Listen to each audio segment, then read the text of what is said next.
Guys, I just got back from a bike ride with my kids. It was kind of cold out, so I put on all these layers to stay warm. Now that I'm back in the house, it's kind of hot and I'm ready to take these layers off. While I take them off, I want you to pay attention to the order that I do it in, because today we're going to talk about ordering events. Did you know that ordering events or sequencing events is part of math as much as it is reading?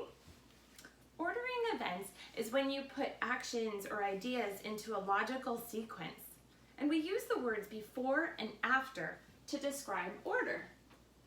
All right, now that I've taken off my layers, do you remember what I took off after my gloves? If you said my scarf, you were right. I took that off after my gloves. What did I take off before my scarf? If you said my gloves, you were right. These were the first things I took off when I took my layers off. All right, one last quick question. What did I take off after my scarf? If you said my jacket, you were right. Okay, now that I know the order that I took them off in, do you think there was a reason why I took them off in that order? It was easier for me to take my gloves off first so that I could use my hands to take the other things off. It just made sense. Events go in order so that they can make sense. And for example, if I wanted to take my shoes off, I wouldn't start with my socks. That wouldn't make any sense. I couldn't do it. I would have to start by untying my shoes. And then I can take my shoes off, and then I can take my socks off.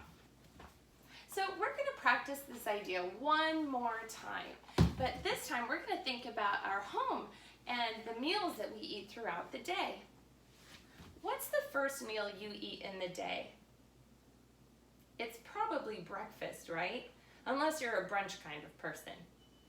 What is the next meal that you would eat in your day? Probably lunch, right? Okay, I bet you can guess my next question. What is the last full meal you probably eat in the day? Dinner. And remember, dinners don't count. All right, dinner is probably your last meal of the day. All right, so it's safe to say that these meals go in order day after day. They're predictable. When you finish this video today, take a look at your schoolwork. You'll see that there's a place for you to write and draw your own example of some events to sequence. Be creative. Think about the things that you do during your day. You can also use the microphone to tell me about your sequenced events. Feel free to watch this video again, but I'm pretty sure you're all set to go. Bye!